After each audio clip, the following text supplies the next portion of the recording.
Seat बंटवारा अंतिम रूप ले चुका है। भारतीय जनता पार्टी और जनता दल यूनाइटेड दोनों ही अब 101 सीटों पर चुनाव लड़ेंगी। ये पहली बार है जब 1996 के बाद दोनों बड़े दलों ने विधानसभा चुनाव में बराबर सीटों पर चुनाव लड़ने का निर्णय लिया है। चिराग पासवान की नेतृत्व वाली लोक जनशक्ति पार्टी को 29 सीटें दी गई हैं। वहीं जीतन राम मांझी की हिंदुस्तानी आवाम मोर्चा और उपेंद्र कुशवाहा की राष्ट्रीय लोक मोर्चा को 6 सीटें मिली हैं। स्रोतों के अनुसार एलजेपी और हम ने अधिक हिस्सेदारी के लिए जोरदार दबाव बनाया था। चिराग पासवान ने शुरुआत में 40 और फिर 35 सीटों की मांग की थी। मांझी ने 15 सीटों की मांग उठाई थी। शुरुआती दौर में गठबंधन ने एलजेपी को 20-25 सीटों तक सीमित रखने की योजना बनाई थी, लेकिन बाद में इसे बढ़ाना पड़ा।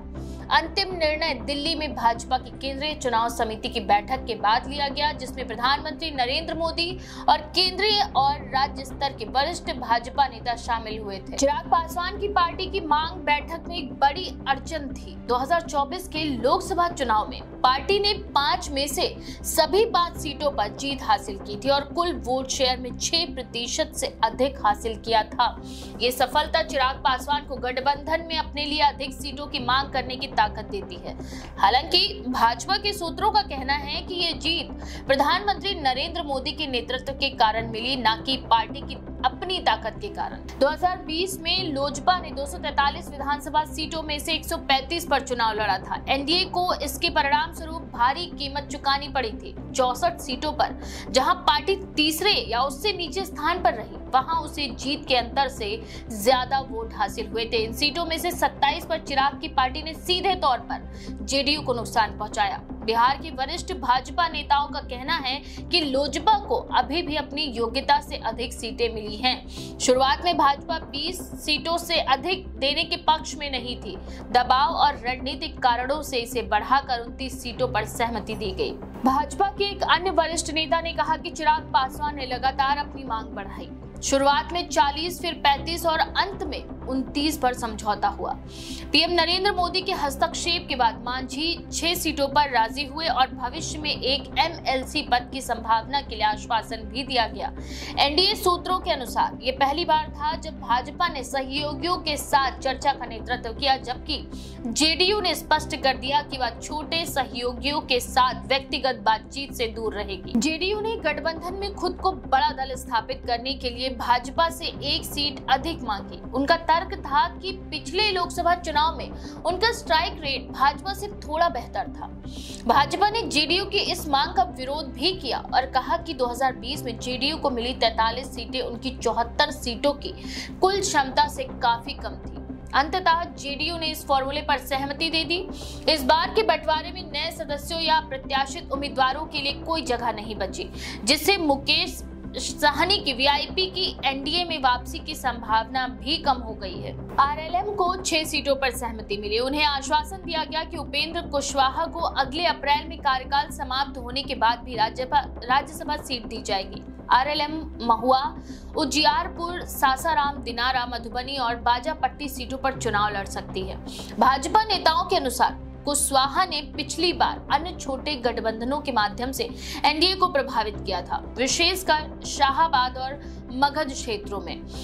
लोजपा की तरह कुशवाहा भी गठबंधन के लिए महत्वपूर्ण सहयोगी हैं। एलजेपी, रामविलास और हम के दबाव के कारण सीटों का ये बंटवारा लंबा और जटिल रहा। चिराग पासवान ने लगातार अपनी मांग को बढ़ाया और गठबंधन की मजबूती बनाए रखने के लिए भाजपा और जेडीयू ने इसे स्वीकार भी किया। इस प्रक्रिया में केंद्रीय नेतृत्व का हस्तक्षेप निर्णायक रहा। वहीं 2020 के विधानसभा चुनाव में एनडीए के 3 बड़े दलों का प्रदर्शन विभिन्न क्षेत्रों में मिश्रित रहा। जेडीयू ने 115 सीटों पर चुनाव लड़ा और 43 सीटें जीती। उनका वोट शेयर 19.46% रहा। भाजपा ने 110 सीटों पर चुनाव लड़ा और 74 सीटें जीती। उनका वोट शेयर 15.39% था। वहीं लोजपा तब अविभाजित ने 135 सीटों पर चुनाव लड़ा, सिर्फ 1 सीट जीती और 5.66% वोट शेयर हासिल किया। इस प्रदर्शन ने आगामी विधानसभा चुनाव के लिए सीटों के बंटवारे में रणनीतिक भूमिका निभाई। एनडीए के अंदरूनी सूत्रों के अनुसार ये पहली बार था जब गठबंधन में भाजपा ने चर्चा का नेतृत्व किया।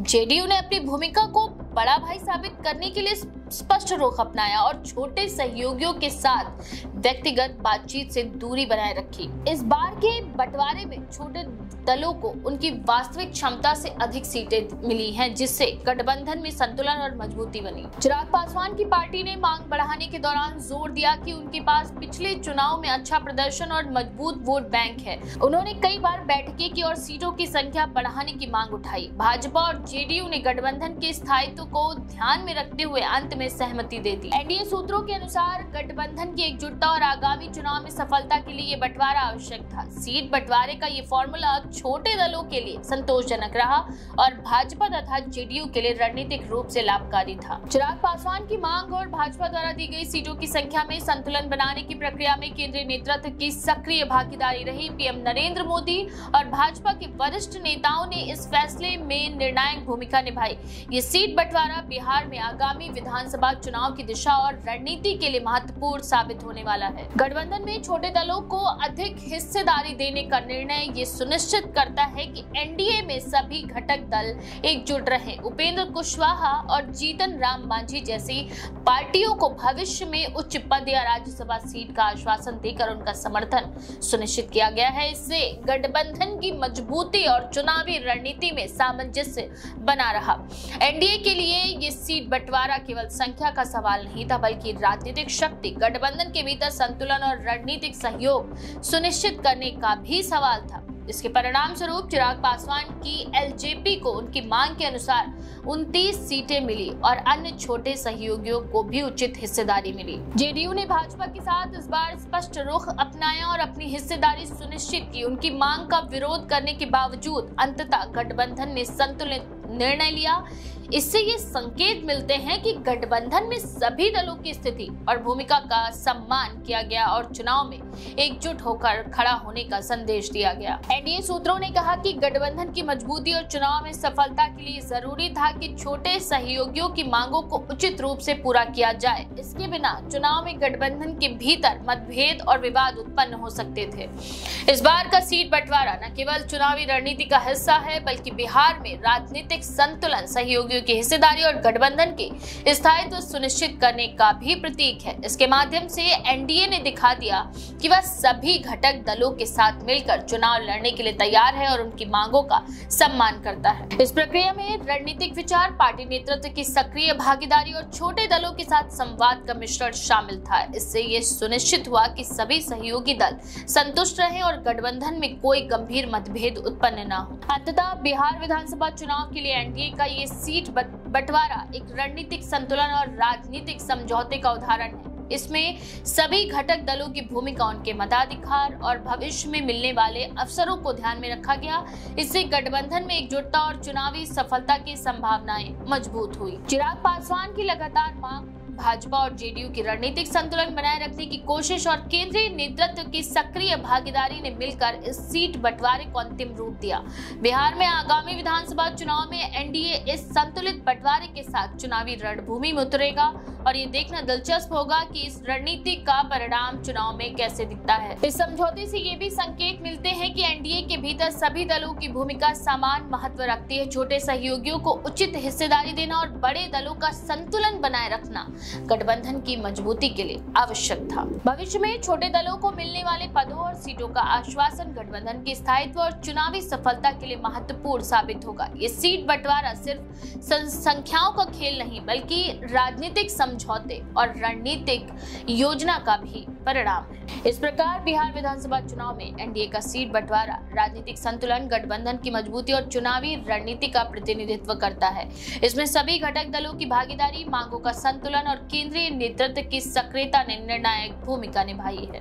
ये बंटवारा दिखाता है कि चुनावी राजनीति में सिर्फ बड़े दल ही नहीं, बल्कि छोटे सहयोगियों की मांग और उनकी स्थिति भी चुनावी रणनीति और गठबंधन की सफलता में निर्णायक भूमिका निभाती है। एनडीए के इस संतुलित बंटवारे के साथ बिहार विधानसभा चुनाव में उतरना गठबंधन की मजबूती और चुनावी सफलता की दिशा में एक महत्वपूर्ण कदम है। इस बारे में आपका क्या विचार है? अपनी राय कमेंट सेक्शन में जरूर लिखें। ऐसी और भी खबरों के लिए देखते रहें द पेज 19।